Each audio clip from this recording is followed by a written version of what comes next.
एक बार मेरे गुरुदेव बताते हैं कि एक बाप बेटा गार्डन में बैठ के चाय पी रहे थे, अखबार पढ़ रहे और चाय पी रहे, तो रसोई में से एक आवाज आई कुछ टूटने की। तो बाप ने बेटा से कहा कि रसोई में से कोई आवाज आई है, मुझे लगता है कुछ टूट गया है और जाके देखो कि क्या हुआ है।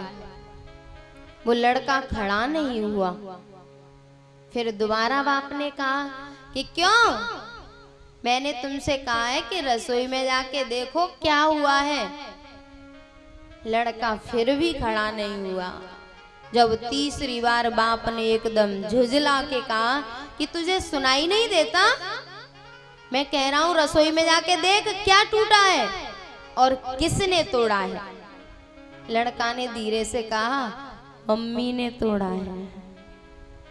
अब तो उसको और ज्यादा गुस्सा आई कि अभी ये खड़ा होके गया नहीं है और कह रहा है कि मम्मी ने तोड़ा है। उसने कहा पिताजी, यदि बहू ने तोड़ा होता तो अब तक और कुछ भी टूट गया होता। यदि बहू के हाथ से कुछ टूट जाता तो मम्मी अब तक और कुछ तोड़ देती। वो मम्मी के ही हाथ से टूटा है, इसलिए अभी रसोई में शांति है। भैया ये नश्वर चीजें हैं, भौतिक चीजें हैं, ये तो टूटने के बाद दूसरी आ जाती हैं, लेकिन जब दिल टूट जाते हैं, मन टूट जाते हैं तो फिर एक नहीं होते, जीवन बीत जाते हैं। फिर बहुएं भी कह देती हैं कि इन्होंने बहुत परेशान किया है, अब हमारा मन इनकी सेवा करने का होता नहीं है। कोई संत भी कहें कि सास ससुर की सेवा करो तो कहती है महाराज इतना परेशान किया है इन्होंने, जिस दिन से मैं इस घर में आई हूँ उस दिन से मैंने शांति की, चैन की एक सांस नहीं ली, तो फिर वो सेवा नहीं करेंगी।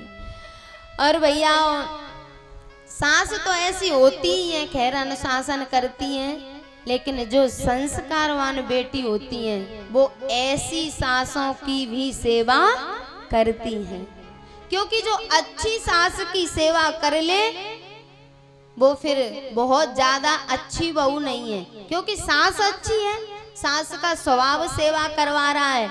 और यदि थोड़ी सी अनुशासन करने वाली सास की सेवा जो बेटी करती है वो सच में सराहनीय है। और बहुत सी तो ऐसी होती हैं कि अपना जो ससुराल पक्ष होता है इतना दुष्ट होता है कि कभी भगवान का नाम नहीं लेता, कभी सत्संग नहीं करता, कभी संतों के पास नहीं जाता, और वो जाके पूरे परिवार को भक्त बना देती हैं।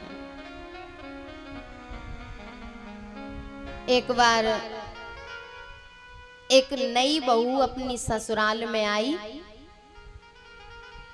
और एक जवान संत, नवयुवक संत थे, जल्दी सन्यास ले लिया, वो भिक्षा करने के लिए आए। वो भिक्षा करने आए तो वो नई बहू भिक्षा डालने आई दरवाजे पर, और उस बहू ने उस संत से कहा, बोले बड़ी जल्दी की। तो उस संत ने कहा डर लग रहा था।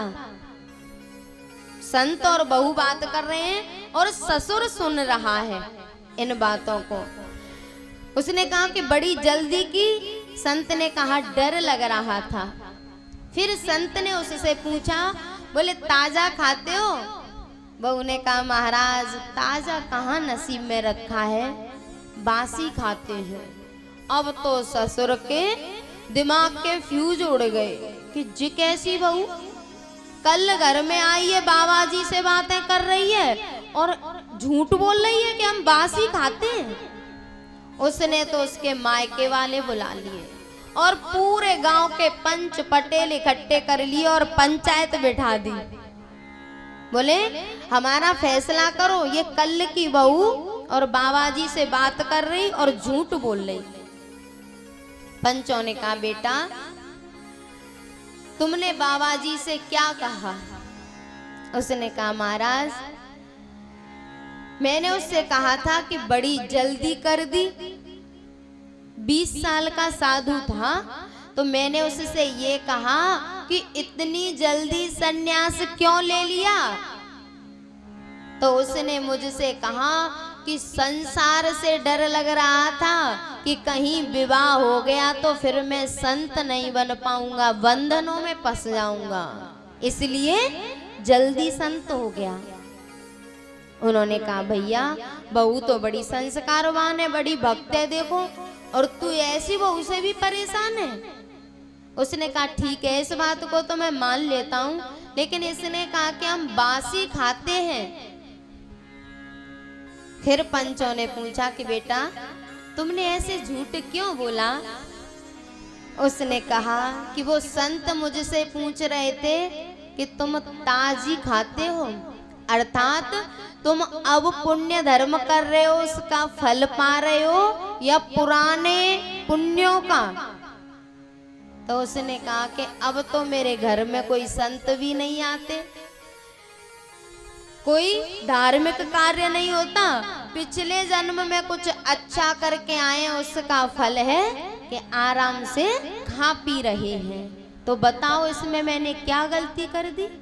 मैंने ये कहा कि पिछले संस्कारों का फल भोग रहे हैं और इस जन्म में तो हम कुछ अच्छा कर ही नहीं रहे जो ताजा